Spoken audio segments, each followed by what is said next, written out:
destroy the child, corrupt them all.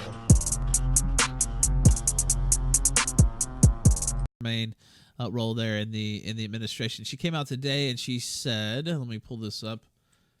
There we go on the screen. The President of the United States has endorsed ethnic cleansing. Now let's follow through on that link. Let's follow through on that link and play the Donald Trump clip. Now this is Aaron Rupar, who works for Vox. He's not, obviously he has a way of spinning things here.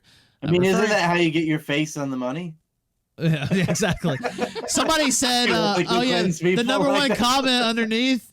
Oh fuck! I linked it to my wife. For some reason, it's not showing up in the thread now, but I posted it in Slack earlier so I can see it. And somebody commented under and said, "An American tradition." like what are you talking about? Like this is something out of character. What are you talking about? This is something we do every time. All right, now here goes Donald Trump. It's 2 minutes. Let's play the clip. Follow through on the tweet. Let's just play the clip. Fuck what this cocksucker at Vox had to say. Put out, they needed a little bit of that at the beginning, and then everybody said, wow, this is tougher than we thought. When those guns start shooting, they tend to do things. But I will tell you, on behalf of the United States, I want to thank Turkey. I want to thank all of the people that have gotten together and made this happen. This is an incredible outcome. So you have a 22-mile strip that for many, many years, Turkey, in all fairness, they've had a legitimate problem with it. They had terrorists, they had a lot of people in there that they couldn't have. They've suffered a lot of loss of lives also, and they had to have it cleaned out. But once you start that, it gets to be to a point where a tremendous amount of bad things can happen. So a process started, and we started to negotiate, and I think that obviously the sanctions and tariffs were going to be very biting. I'm glad we don't have to do it. We'll be taking them off very quickly as soon as this is finalized. But this is an incredible outcome. This outcome is something they've been trying to get for 10 years, everybody, and they couldn't get it. Other administrations, and they never would have been able to get it unless you went somewhat unconventional. I guess I'm an unconventional person. I took a lot of heat from a lot of people, even some of the people in my own party, but they were there. In the end, they were there. They're all there. Look, this is about the nation. This isn't about Republicans or Democrats. This is about our nation. So we have a 5-day ceasefire. During that 5 days, the Kurds and other people they're going to be taken great care of. They're going to be moving around, moving out of a safe zone, which is something that Turkey has always wanted. The ISIS, they call them Daesh, but we call them ISIS. The ISIS fighters that we have captured, they'll be under very, very strict control of various different groups, but we will be watching. We will be in charge. There we go. We will be watching. We will be in charge. Now, you should have been able to hear that through my headphones, Rand. Could you hear it through the headphones? I did. I did. Okay. I heard loud and clear. And as a former member of the Australian military, I can confirm that when those guns start shooting, they do things. Now, Ryan, what did you think? First off, what do you think about the allegation that the president just endorsed ethnic cleansing with the statements there? That's what Samantha Power alleges. And what do you think about Syria in general? I can give you the grown-up version translating. Trump, he actually did the right thing, but he does not understand how to articulate that at all. There's some tremendous things, some bad stuff.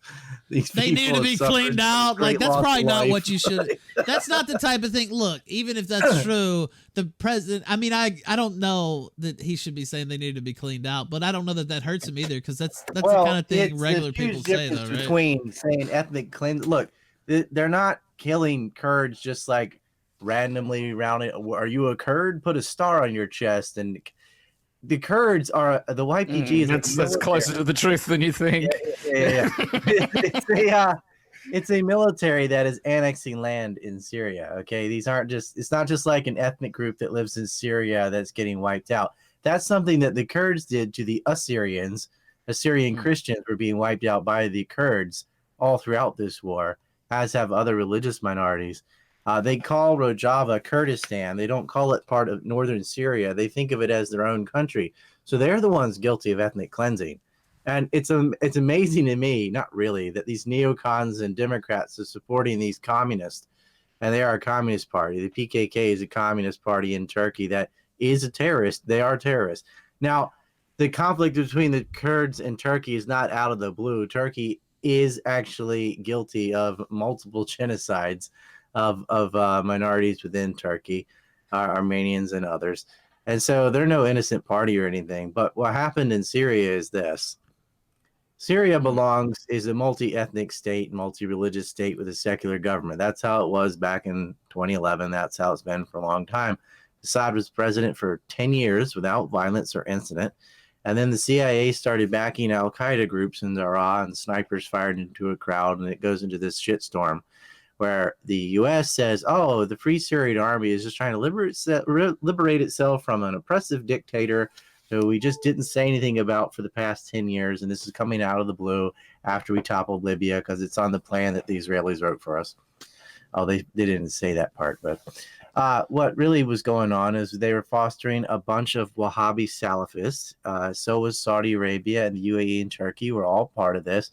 Turkey and Qatar were backing the Muslim Brotherhood, and Saudi Arabia and the UAE and others were backing different factions. There's the main three, I guess, is Al-Nusra Front, which has renamed itself to HTS, and Aral al-Sham, and Daesh, which is ISIS or Islamic State or ISIL. They have a bunch of names. They like to rebrand, you know. And then the whole northeast sector, north of the Euphrates River, ended up becoming the de facto Kurdistan. And this is the same thing they did in Iraq.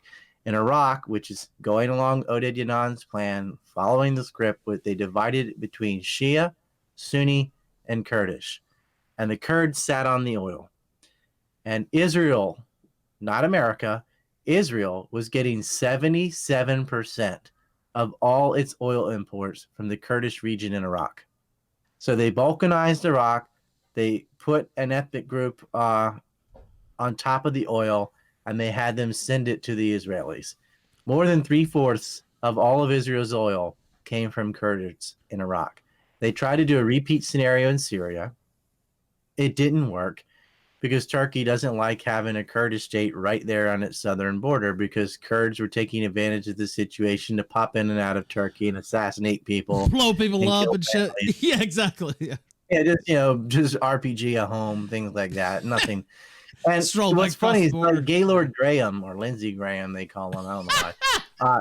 Actually, I like your term better. I like Gaylord Graham. We're for always going to call him Gaylord Graham here on the show. Now, Lindsey Graham has never publicly said he's gay. Let's. You know what? I'm ashamed. Hold on. Let me say this. Wait. Let me say this. Monkeys on nitrous oxide. Let me say this. I'm ashamed that I didn't think. He's gayer than a box of AIDS wrapped in Elton John's underwear. Oh, man. He's gayer than a cum stain in Freddie Mercury's mustache.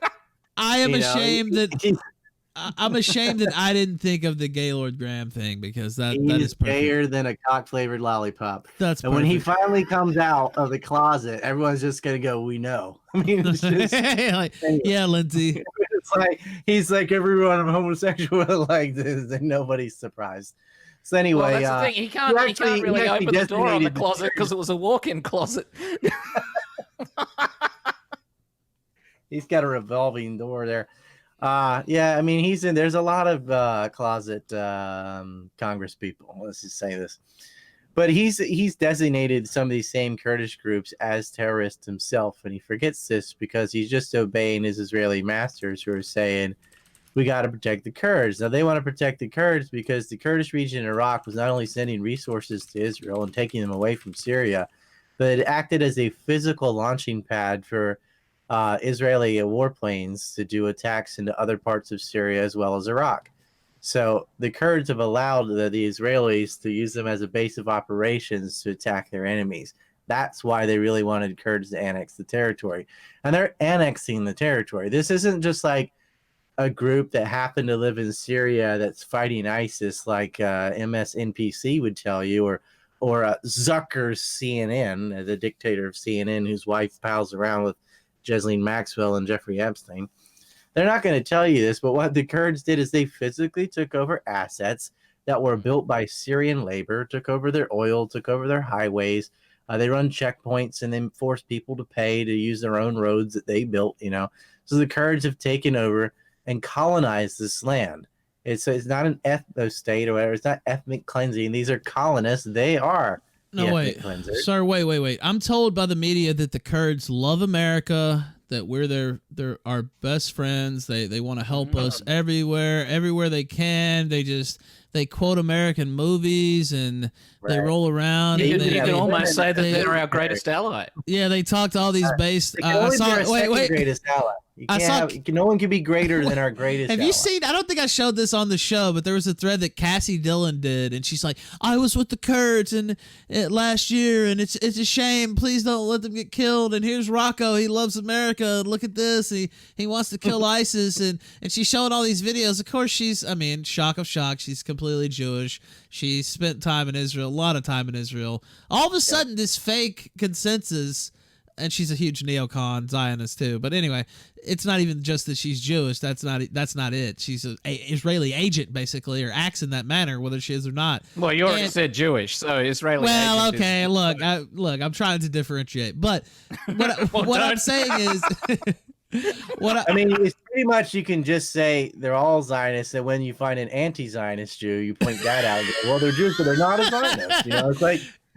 Because that's the more rare breed. Oh, somebody said she's a convert. Is that true? I don't even know that. Wow, she's probably got some. Sometimes the converts are the most zealous, though, to be honest with you. But anyway, but there was all of a sudden this false just media push where it's like, the Kurds are being genocided and we can't leave our great friends the Kurds over there by themselves. Like, why don't we please help them? Just out of nowhere, then one day. Yeah, let's just have an indefinite occupation of Syria to defend an illegal annexation of land by a group that is ethnically cleansing minorities.